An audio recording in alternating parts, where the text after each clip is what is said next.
Curiosity carried Clara Wynne through the snow long before the sleigh reached the edge of the mountain man's land. She had read Elias Thorne's letters 100 times, turning each line over like a stone warmed in her palm, wondering what kind of man wrote so plainly yet carried a storm behind every word. Rumor claimed no mail-order bride had lasted a week with him, but curiosity, not recklessness, pushed her onward. She needed to know why a man so silent, so wealthy, so striking in reputation could not keep a single woman by his side. She needed to know why his words, sparse as winter grass, felt honest in a way no other man's ever had. The sleigh creaked to a stop at Rowan's Inn, where lanterns glowed like tired eyes watching her step into the warmth. She felt heat on her cheeks the moment she crossed the threshold, not from the fire but from the whispering. People didn't hide their glances here, they studied her openly, the way farmers studied the sky before a storm. Clara straightened her shoulders, keeping her breath steady. She had endured worse than stares in her 23 years, a house where silence was punishment, and kindness was rationed like bread in a drought. Compared to that, judgment was a familiar wind pressing at her coat. Martha Rowan's gaze softened, though her words did not. "You'll be the new bride," she said, wiping her hands on her apron. "Elias should be here any minute. Best keep your courage behind your teeth, dear. He notices more than he says." Clara offered a grateful smile, but inside, a small ache opened. Why did everyone speak of him like a creature carved from ice? Why did no one believe he could be gentle, or at least trying? His letters had been steady, thoughtful, almost shy in the way he described his life on the mountain. An orchard he meant to restore, a long table too empty for supper, a home built from hope and loneliness in equal measure. Before Clara could ask anything, the inn's door opened to a slice of cold air. Elias Thorne filled the frame like a tall shadow. Snow clung to the shoulders of his dark coat, melting slowly down fabric shaped by years of unforgiving work. His face was striking in a quiet, solemn way. Strong jaw, dark hair, eyes that held both distance and depth. He nodded to Martha, then turned those eyes toward Clara. Not a word. Not even a hand offered. Yet she noticed the brief tremor in his gloved fingers, quickly stilled. She noticed how he avoided the staring townsfolk, as if he'd been judged so long he refused to give them the satisfaction of seeing him uncomfortable. And she noticed something else, a gentleness tucked deep behind the layers of silence, like embers still glowing beneath ash. Clara lifted her chin, unwilling to wilt beneath anyone's shadow, and gave him a small, polite smile. "Mr. Thorne," she said softly, "thank you for coming." He blinked once, surprised she was thanking him at all. "Your trunk," he answered, voice low and rough, almost uncertain. Without waiting, he lifted it with ease that spoke of strength earned, not boasted. Clara followed him outside, watching his movements, the care with which he secured her belongings, the silence he kept as though afraid of missteps. The sleigh ride up the mountain unfolded beneath a sky painted with late-day blues and dying light. Clara sat wrapped in a blanket, her breath clouding in front of her, listening to the quiet rhythm of hooves breaking the snow. Elias drove with eyes forward, but she caught him stealing glances when he thought she wouldn't see. Not skeptical ones, curious ones, as though she puzzled him. When the wind chilled her fingers through the blanket, Elias shifted without a word, removing his coat and draping it across her knees. His movements were slow, almost apologetic, as if expecting her to brush the offer away. But she looked up at him with nothing but gratitude. "Thank you," she whispered. He swallowed, eyes darting back to the trail. It was not a romantic gesture, not dramatic. It was instinct. Kindness pushed through his fear of being misunderstood. Clara warmed to it more than the coat itself. The mountain rose around them like a cathedral carved from ice. Pines bowed under fresh snow, and the last light of evening shimmered off frozen branches. Elias gestured toward the ridge. "Storm's coming," he murmured. "We'll reach the house before nightfall." Clara nodded, letting the wind brush her hair back as she studied the land she would now call home. She felt no dread, only a quiet resolve to understand the man beside her and the life waiting beyond the trees. When they reached the lodge, she understood why every previous bride might have grown uneasy. The house stood large and shadowed, its windows dark, its porch dusted with abandonment. It didn't look haunted, it looked forgotten, the way a man's heart looks when left untouched too long. Elias pushed the door open, revealing a space tidy but cold, every surface waiting to be claimed by warmth that never came. "You can choose any room," he said, stepping back to give her space. Clara wandered through the entryway, letting her fingers skim the wooden banister. The air smelled faintly of pine and old winters. She paused near a small room close to the hearth, plain, narrow, unadorned. "This one," she said. Elias frowned, confused. "It's the smallest. The others." "I like this one," she repeated, turning toward him with a softness she didn't need to fake. "The house won't feel so lonely if we stay close to the fire." His expression shifted, not a smile, not quite, but something eased in his eyes. A tightness unwound. She had chosen proximity, not distance, and that seemed to break a rule every other bride had obeyed. Later, as Clara unpacked with quiet hums threading through the walls like threads of warmth, Elias paused outside her door. His hand hovered near the frame, as though he wanted to knock but didn't know how. Her voice, soft, hopeful, filled the silent corridor, settling over him like a blanket he didn't deserve but needed. He stepped back before she could notice him there, retreating to the porch where night pressed cold fingers against his face. Snow fell again, gentle this time, like forgiveness. Elias looked toward the glow from Clara's window, a flicker of life in a house long starved of it, and whispered to the dark, "She doesn't know what she's walking into." Yet for the first time in years, he wasn't entirely afraid she would walk back out.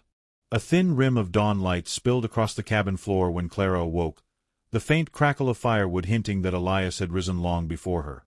She wrapped her shawl around her shoulders and followed the sound outside, where she found him splitting logs with a precision that looked more like penance than chore.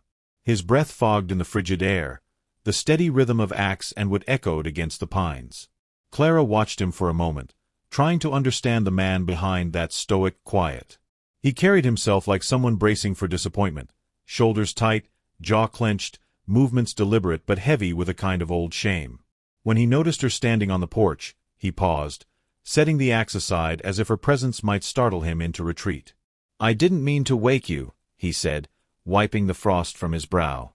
His tone was low, subdued, weighed down by habit more than weariness. "You didn't," Clara replied, stepping into the snow-dusted yard. "I brought you something." She held out a tin cup of coffee, warm enough to cut the cold. He hesitated, not out of dislike but uncertainty, as though accepting kindness required permission he hadn't yet earned. Finally, he reached for it with both hands, murmuring a rough "thank you" that betrayed the shyness lurking behind his guarded exterior. Clara stayed beside him, watching the sunrise stain the sky pink. She sensed his discomfort but also his effort to be near her. That effort mattered more than any polished manners. Hours later, when Clara prepared to ride into town for supplies, Elias stepped forward, an edge of tension sharpening his stance. "I should go with you," he said. "People talk there. They don't always mean well." The protective tone was new, not commanding, just cautious. Clara studied his face, realizing he feared not the town but the judgments that had driven past brides away. She touched his arm lightly. "Let them talk," she said. "We know who we are." The simple assurance left him momentarily disarmed, almost breathless, as if no one had ever spoken to him without suspicion. But when they reached town, gossip swelled like smoke on a dry wind. Sheriff Cole Maddox watched Clara with a speculative squint, drawing near with the casual arrogance of a man who believed he knew everyone's fate better than they did. "Ma'am," he greeted, tipping his hat. "Just checking you're settling in fine." His gaze flicked to Elias. "Haven't run off yet. That's new." Elias stiffened, his shoulders pulling inward like a shield. Clara answered before he could. "I'm doing well," she said, steady and warm. "Your concern is noted." The sheriff frowned, unused to gentle defiance. Elias blinked at her in quiet astonishment, as though no one had ever defended him before.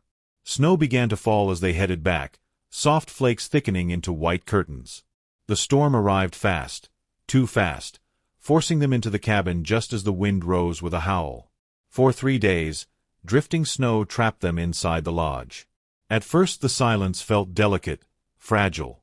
Clara sensed Elias's apprehension in the way he moved around her. Careful, hesitant, as though afraid of repeating whatever had driven the former brides away. She tried not to intrude, respecting each pocket of quiet he needed. Still, in those stormlit hours, small gestures knit them closer. She stitched the torn seam of his coat, brushing frost from its edges with tenderness. He added extra logs to the fire whenever her hands trembled with cold. She set tea at his elbow when he pretended fatigue didn't claim him. He listened when she hummed to occupy the long hours. On the second night, lightning cracked across the ridge, startling them both. Clara found him standing alone in the dim kitchen, staring at the snow-lashed windows. His voice broke the stillness. "I was never good at this," he said. "Being married. Being near someone. I don't know how to make things easy." There was no anger in his confession, only fear. Fear that she would leave once the illusion of safety melted. Clara stepped closer, feeling the truth behind his words. "You don't have to make anything easy," she said softly. "Just honest." She saw something shift in him then, not belief, but the first flicker of hope. When the storm finally cleared, Clara began packing a small satchel. Elias, seeing her folding a shawl, felt his breath collapse. "You're leaving," he said, voice stripped bare. "I knew this would happen. I knew I'd do something wrong." Clara turned sharply, stunned. "I'm going to town, Elias. 4 seeds. Winter crops. I'm planting a garden."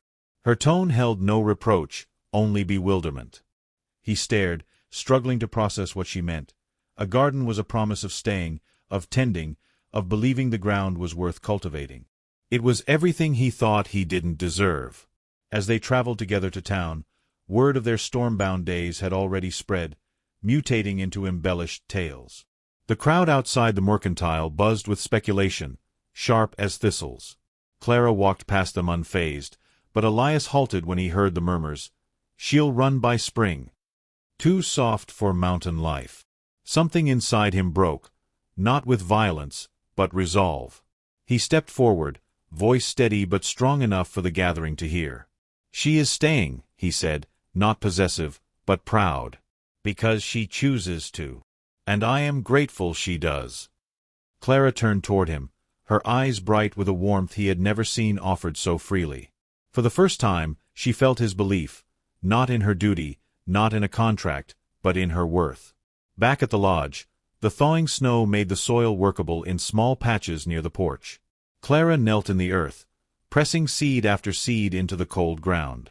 Elias crouched beside her, his large hands clumsy but eager to help. The intimacy in their shared labor filled the silence more deeply than any confession. As they worked, a faint sunbeam broke through the clouds, settling on Clara's hair like a blessing. When the last seed was planted, Elias brushed a loose strand from her cheek.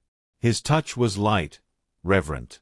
"You brought spring early," he whispered, not realizing how soft his voice had become. Clara leaned toward him, a smile blooming slow and sure. "No," she murmured. "We brought it together." For the first time since the house was built, the air inside felt lived in, tender, beautifully human. And as evening settled over the mountain, Clara sensed that their story, born in silence, shaped in storms, would grow the way any living thing grows, patiently, bravely, rooted in shared soil and chosen love. It was, in every quiet way that mattered, the happiest ending she had traveled so far to find.